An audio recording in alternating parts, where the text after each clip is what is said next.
I get to lead a team of fantastic and brilliant concept artists, and our role is to create the characters that you see in the game. That's everything from the main hero cast you see to the creatures, the gods, and monsters that you come across. The hope is that we get something that feels unique and stands up to the history and the legacy of what the God of War franchise has always done. I feel like from the first games, that was a similar approach that they were doing, and that's not always easy.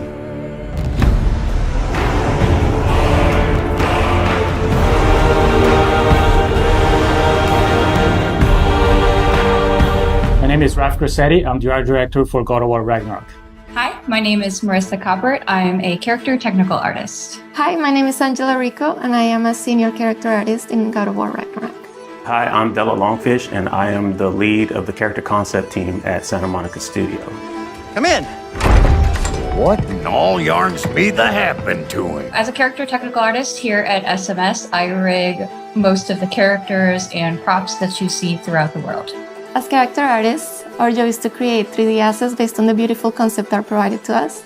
We do this by making sure that the silhouettes on the models and the textures and materials stand out instantaneously. So when you see our characters on the screen, we want you to almost like them immediately or have a connection to them to some extent before even interacting with them. As art director, I get the chance to collaborate with all the departments in the studio, from narrative to viz dev, because we want to make sure the factions feel correct, all the races belong to where they're supposed to be, like all the realms have very specific characteristics about them to make sure they all fits within the God of War universe. Sorry, one more thing. Although these are gifts I'm giving to you, so I shouldn't be sorry and you should be thankful. Anyways, here, please be careful.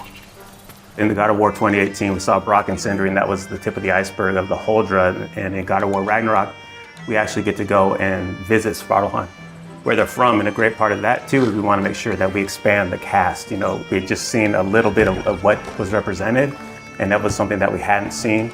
Svartalfheim is a beautiful place. There's a lot of different biomes. You go from wetlands to mountain springs, and took a lot of inspiration from hot springs, from the minerals that you find, a lot of colorful minerals, a lot of resources. So the dwarves being the races that they are, we knew we wanted to play on that as well. So you see their influence on Svartalfheim on every corner.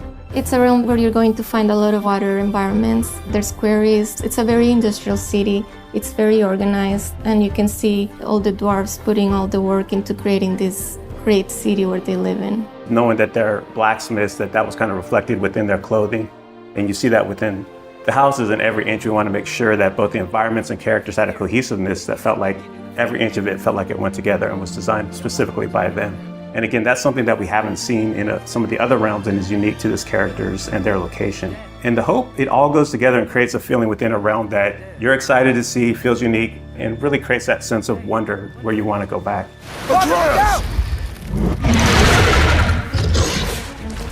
When designing a character to match the geography around it, first it's definitely dictated by the viz dev team and the narrative team and the story team. They make sure the character is designed for features that fit in with what they need.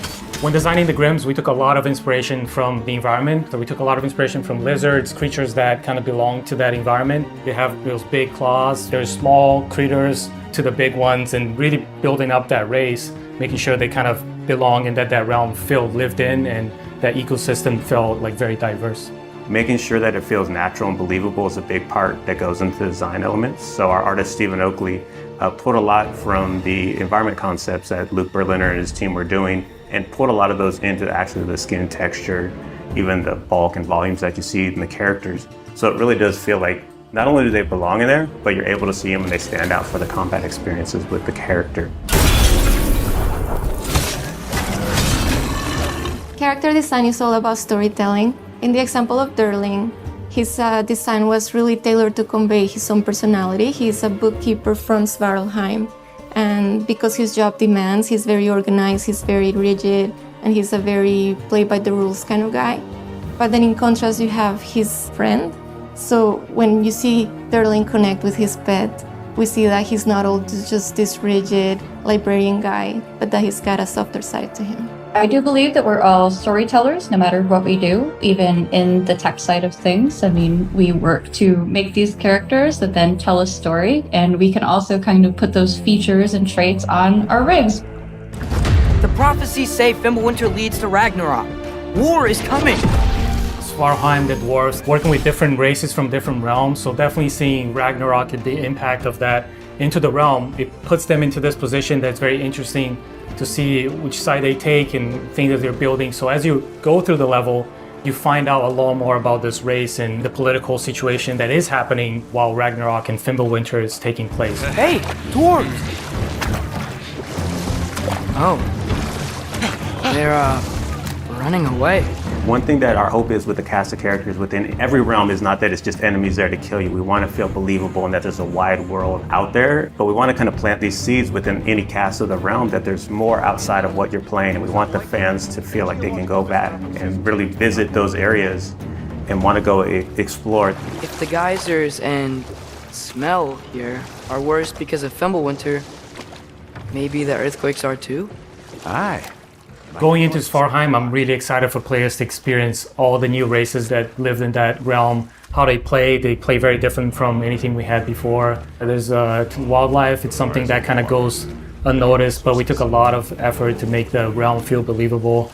So there's a lot in Svartalfheim, a lot to explore. I'm really excited for Svartalfheim. It is a gorgeous realm. After looking through some of the cinematics and playing some of the cinematics and playing through some of the puzzles, I'm so excited how water plays such a big feature in that realm, and that is so cool. I'm most excited for fans to finally get to see how the dwarves live. Brock and Sindri were fan favorites in the last game, so I think that all the work that we've put into Svartalfheim is going to make all the other dwarves shine just as bright as the brothers did. The best part I have is turning on to YouTube and seeing all these call-outs and all the attention to detail that the fans pick up on. That's one thing that we keep in mind when we're designing characters, to make sure we do right by the fans. And knowing that all the work we put in will be seen and appreciated, that's not always the case, but our fans just get every little nook and cranny on that.